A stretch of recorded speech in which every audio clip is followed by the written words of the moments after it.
Betul pemirsa, tanggapan dari Ketua Umum PBNU Kiai Haji Said Akil Siraj. AA ada tanggapan tersendiri dengan pernyataan Kiai Haji Said Akil Siraj? Ya, kita hargai pendapat yang berbeda. Kita hormati orang yang berbeda pendapat. Kalau saya ngikut ke Majelis Ulama, Majelis Ulama sudah memberikan jalan keluarnya, dan ulama kan banyak pendapatnya.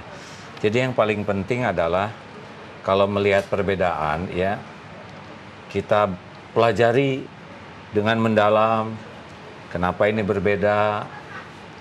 Lalu kita pilih yang paling kita yakini akan dipertanggungjawabkan dunia akhirat. Kita pilih yang kita yakini dan kita hormati yang memang berbeda keyakinannya. Kalau saya begitu, juga belajar tentang bagaimana hukum-hukum termasuk dari fatwa, dan saya meyakini bahwa ini sah. Ya. Kasus Basuki Cahayapurnama atau Pak Ahok ini sesungguhnya adalah kasus hukum, bukan kasus SARA. Penjelasannya seperti apa? Ya, jadi memang kita harus benar-benar adil. Adil itu menempatkan sesuatu pada tempatnya. Jadi ini tidak ada kaitan dengan masalah agama, karena kita punya para menteri yang agamanya berbeda, jenderal dan tidak ada masalah. Umat Islam tidak pernah ada masalah ya dengan para pejabat yang agamanya berbeda, gubernur. Sekarang Kapolda di Jawa Barat, Banten juga non-Islam, tidak ada masalah ya. Juga dengan etnis Tionghoa sama sekali tidak ada masalah ya. Lim Swee King atau siapa tuh yang ekonom itu teh? Kwee Kian Gi? Pak Kwee Kian Gi atau banyak lain, dan tidak ada masalah. Jadi ini hanya masalah akhlak ya. Akhlak yang melampaui koridor yang semestinya tidak boleh, yaitu, dan masalah menyinggung ini bukan hanya untuk Islam saja. Sebaiknya semua pihak menyadari untuk tidak saling melampaui batas. Apa konkret dari ajaran Islam yang rahmatan lil alamin dalam kasus ini? Ya, jadi begini. Islam adalah agama membawa rahmat bagi seisi alam. Sekarang beda etnis itu bukan keinginan, beda etnis itu adalah takdir, bukan memilih. Nah, saya nggak milih jadi orang Sunda. Coba kalau saya di Afrika, mungkin jadi apa? Kalau kita di Afrika jadi apa? Mungkin bisa jadi non-muslim seperti itu, atau orang jadi orang Afrika. Belum tentunya. tentu, mungkin jadi kambing, kita jadi kucing. Tergantung di Afrikanya jadi apa. Habis setelah serius. Jadi kita nggak boleh mengganggu apa yang Allah sudah tetapkan. Nah, berbeda agama itu pilihan ya. Nah, Islam menyikapi yang berbeda agama jelas ya. Lakum dinukum waliyadin. Ada yang non-Islam itu karena belum tahu Islam sama sekali, maka kewajiban umat Islam ya memberi teladan, memberi contoh, membantu supaya paham. Islam tidak boleh memaksakan agama, la ikraha fiddin, tidak bisa maksa orang untuk masuk Islam. Ada yang tahu Islam tapi taunya salah dari informasi yang sudah diselewengkan, jadi wah Islam tuh keras, kasar, teroris dan sebagainya. Nah, ini kan perlu dibantu supaya memahami Islam bagaimana nih ya. Kalau udah nggak ngerti kita marah lah, kapan ngertinya? Udah salah pemahaman kemudian dimarahi, makin yakin dengan. Ada juga yang emang sebel ke Islam tuh, gimana sebel? Nah, ini juga harus kita sepanjang tidak merusak, yaitu hak dia mau sebel.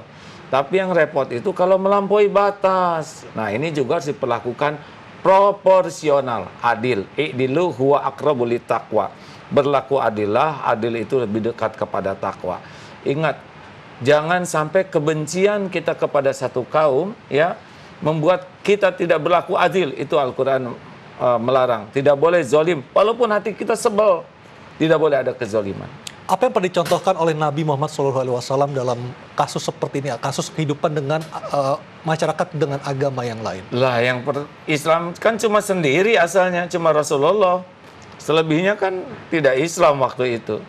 Beliau dengan keteladanan akhlaknya, dengan kesantunan, kelembutan hatinya, terus membuat orang memahami indahnya Islam.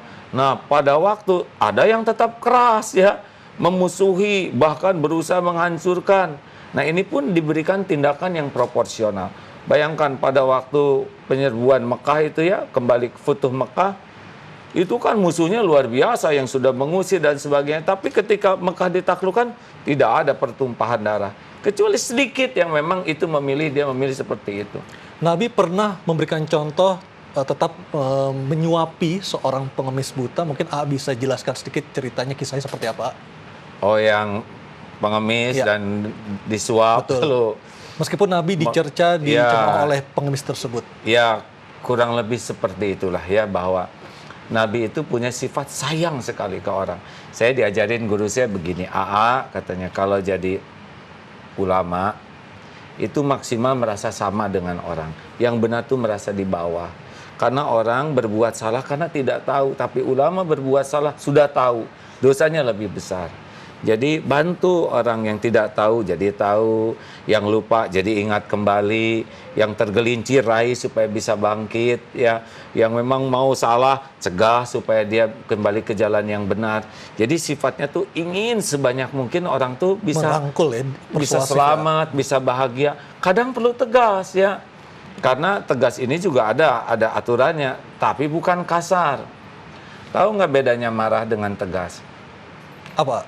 Nah, kalau marah itu ya dari sininya udah marah, keluarnya dari sininya nafsu, keluarnya marah, ujungnya zolim.